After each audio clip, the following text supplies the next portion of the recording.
Hi, thanks for tuning in to this next pastoral message. My name is Martin. I'm the minister for Oundle Baptist Church, and over this period of lockdown I'm seeking to send out little messages to help you get through this time. Today's message is called All Change. I was reminded recently about a game that we used to play as children. We used to call it cat and mouse, but it might also be known as streets and alleys. The game is played by arranging the players into a grid with their arms outstretched, forming rows, and then two people are chosen, one as the cat and one to be the mouse. They stand at opposite sides of the grid. The aim of the game is obviously for the cat to catch the mouse, but there's a caller in the game and they can shout out street or alley at any point, and when they hear the call, each person in the grid turns 90 degrees, changing from rows to columns. If the caller calls change, then the cat can become the mouse and the mouse becomes the cat. The aim is to make it as hard as possible for the cat to catch the mouse. It was a lot of fun, but it did get a bit confusing from time to time, and probably slightly dangerous. The reason I say this is that we find ourselves now in a period of change and uncertainty. Things we took for granted are no longer guaranteed. The things we had planned are no longer certain, and in many cases our plans are totally up in the air. In our own house we have a teenager who was due to be sitting exams right about now, only to find himself at home trying to motivate himself to work. The opportunity to put down on paper all that he had been learning, to demonstrate the improvements he had made in his understanding over the past year, have been taken away from him, and he will rely on a new method of calculating his achievements, one that he has little control over. My eldest son was due to marry this summer, but that dream has needed to be postponed until such time as it's safe to gather together. Plans have been rearranged. The dream has been rearranged. And that has been a painful decision to make. My own plans have needed to be changed, and my anticipated sabbatical, which I should have been on right now, has been put off until things settle into a more predictable pattern. What is true for us as a family, I am sure is true for you also. You will have had to rearrange holidays or celebrations. You will be facing new routines, new challenges. You will be working in new ways, or perhaps you are not able to work at all at the moment.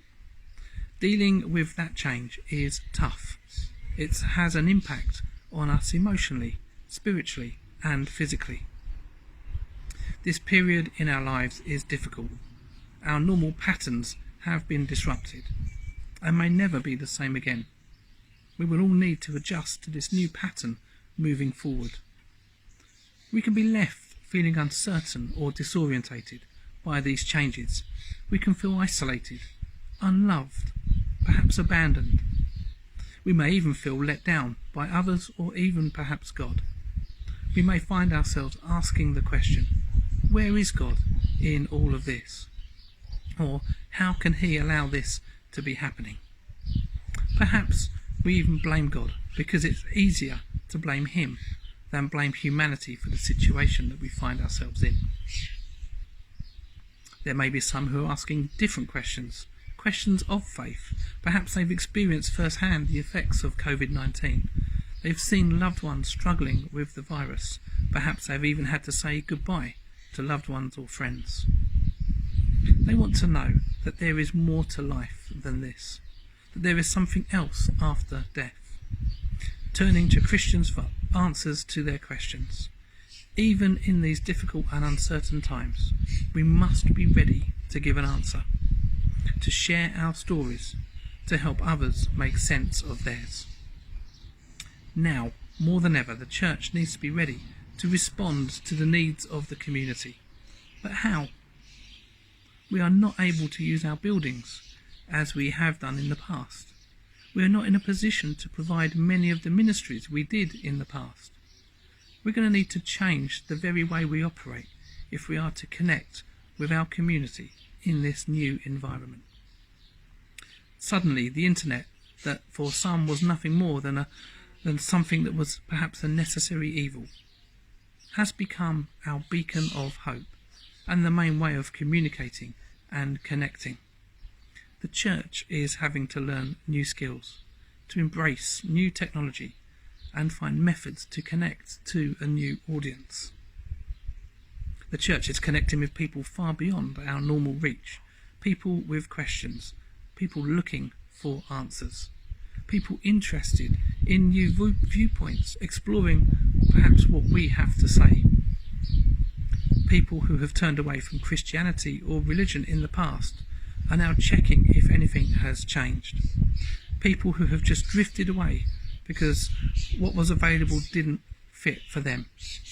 We need to be clear in our words and our actions as we seek to share God's message in a different environment.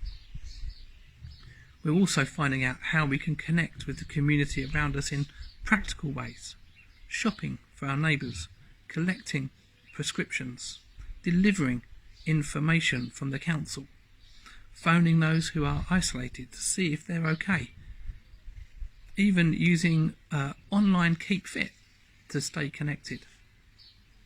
I find it exciting that the church has become innovative in its approach, perhaps in a way far beyond expectations. In this time of change, the church has needed to find new approaches, new tactics, a new game plan, if it is to remain or perhaps even become relevant to our changing culture and society. In the game of cat and mouse I spoke about earlier, the ones who were most successful were those who were the most agile, the ones who could react the quickest to the changing situation, and perhaps those who could think ahead and strategize.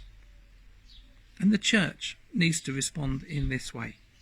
It needs to be nimble and quick-footed, ready to react and respond to the changing needs of the world. It needs to look ahead, to plan and to strategize, but also be ready to adapt as things go. Proverbs 16 verse 9 says this: "You may make your plans, but God directs your actions," reminding us that we can have our plans and ideas, but ultimately it is God's plans, God's actions, that the church needs to be watching for and moving with. As a local church, we need to do the same. We mustn't fall into the trap of trying to do what everybody else is doing, jumping on to the good ideas and strategies of others. You see, what works for them won't necessarily work for us. We must be in step with what God is asking of us and be ready to step forward in faith.